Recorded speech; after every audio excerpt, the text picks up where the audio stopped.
Et voici Nicolas Canteloup avec Julie.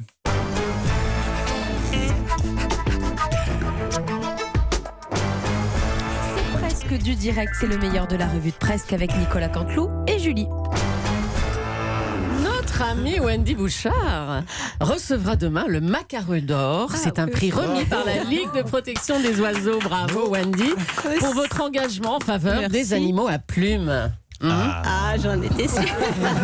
Madame Bouchard, Madame Bouchard, je vous dis simplement bravo, chapeau. Écoutez, moi, Jean Lassalle, député des Pyrénées-Atlantiques, et maire de l'Audio, je sais plus le nom, c'est comment. J'y fous plus les pieds, donc je sais plus comment ça fait. Ouais, c'est trop petit. Moi, j'ai une dimension de président public, présidentiel. Ami des animaux, amoureux de la nature. Vous le savez, je suis amant des femelles sangliers. Je vous le dis solennellement, droit dans les yeux, chez Wendy Bouchard. Épousez-moi. Faites-moi une portée. Oubliez Monsieur Biquet. Faites-moi une portée. Mais enfin, Jean Lassalle, vous êtes drôlement audacieux avec Wendy, là. Qu'est-ce qui se passe? Mais c'est comme ça, Mme Julie. C'est comme ça, quand le cœur d'un homme s'emballe. Wendy, ma douce Wendy, je vous offrirai le cadeau. Chaque jour, je vous ramènerai dans mon bec des petits vers de terre. Comme les oiseaux que vous aimez tant. Je vous déposerai sur votre oreiller des chenilles fraîches. Et nous les mangerons ensemble, entièrement nus en sifflotant, telle la mésange argentée de la vallée d'Aspe. Wendy, deviens, oui je le dis haut et fort, deviens ma femelle et tu auras le droit, je le dis, de couver toi-même les œufs de notre poulailler. Oh, mais calmez-vous, Jean Lassalle. C'est pas fini. Wendy, j'avais prévu, je vais tout vous dire, chère Wendy, je vous vois quand j'ai trop de respect pour la femme que tu vas être demain. J'avais prévu de partir en week-end avec une vache laitière. Mais un seul mot de toi, et je renonce à cette idylle. Wendy, tu es, comment te dire, tu es plus belle qu'un mouton, tu es plus séduisante qu'une truie qui se roule dans la boue. Je t'aime, Wendy. Oh là là, stop, bravo Jean Lassalle. Si tu reviens, j'oublie tout.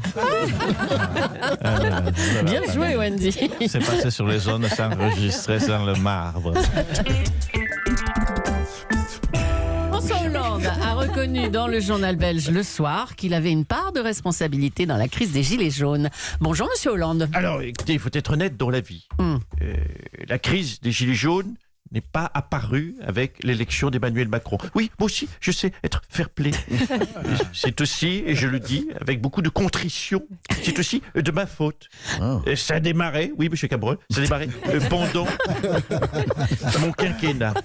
Bah, bravo pour le mea culpa, c'est assez rare en politique, hein. Oui, et puis vous savez, j'ai un souvenir très précis.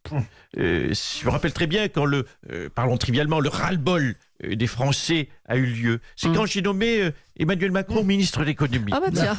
Là, les gens, direct, ont eu le ras-le-bol qui montait en eux. Non mais et quand Emmanuel Macron n'était pas ministre, vous n'étiez déjà pas très populaire, hein. C'est vrai. Je vous l'accorde. Au début de mon mandat, j'ai commis des erreurs. Comme par exemple, nommer Emmanuel Macron conseiller à la présidence de la République. Là, les Français m'en ont voulu direct. Donc, pour vous, tout est de la faute de Macron, en fait. Hein. Voilà, j'ai compris. Voilà, ce n'est pas un mea culpa, c'est un Macron culpa. Ouais, d'accord, oui. Merci, Monsieur Hollande. Hier, le JDD nous apprenait que Philippe Val, l'ancien rédacteur en chef de Charlie Hebdo, a eu jusqu'à 17 gendarmes et 4 policiers qu'il surveillait 24 heures sur 24. Mais on a découvert aussi certaines missions abusives, comme ce policier qui promène le chien d'Édouard Balladur. Mais je vous demande de vous arrêter. Je vous demande de vous arrêter. Oui, bon, Monsieur Balladur, un policier était vraiment payé pour promener votre chien? Et alors Pépette Balladur est sous la menace des islamistes. Chose légitime. Balladur. Pépette Balladur? Oui, Pépette. Pépette, c'est mon Yorkshire. Ah bon? Yorkshire femelle. Je la promenais un jour pour vous narrer l'histoire dans le 5e arrondissement de Paris, quand soudain elle urina sur le mur de la mosquée de Paris. Et depuis, Pépette Balladur a une fatwa sur le museau. Oh là là. Donc vous comprendrez que c'est légitime qu'elle soit accompagnée dans ses balades quotidiennes par des agents du RAID et du GIGN. Enfin, c'est totalement abusif. La Cour des comptes l'a dit d'ailleurs, hein. Écoutez, je suis surpris, mais vous n'avez pas de cœur, Madame Julie. Oh, bah, ça va, Non, oui. mais écoutez, est-ce que vous mettez 2 secondes à la place de Pépette? Le stress de cet animal quand elle devait faire ses besoins survolés par un hélicoptère du raid. Hein? Vous y pensez à l'intimité bafouée de cette pauvre chienne? Ah, parce qu'il y avait en plus un hélicoptère du raid. Mais puisque je vous dis que Pépette était menacée, vous avez déjà fait, vous, Madame Julie, vos besoins sur un trottoir du 6e arrondissement survolé par un hélico qui vous éclaire? Jamais, jamais. Mais rassurez-vous, c'est fini, hein, Édouard Balladur, c'est pratique. Oui, bien sûr, c'est parce Bon. que ça, c'était en 2010. Voilà. Depuis, j'ai le regret de vous dire que Pépette est parti en 2014.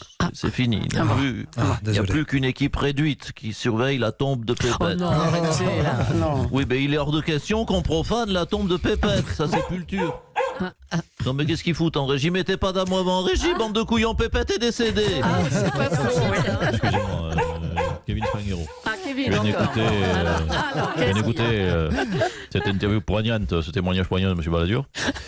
Le cadavre de Pépette, vous en faites rien, M. Balladur, parce que... Non, mais écoutez, non, mais je vous demande de vous arrêter. Non, parce qu'on pourrait faire une dernière barquette de lasagne en hommage. Pour une fois, il n'y aura pas le cheval dedans. Une couche de champignons, une couche de Pépette, tomate, gruyère, et c'est parti. Oh, les salauds, ils veulent bouffer Pépette. Je vous demande de vous arrêter.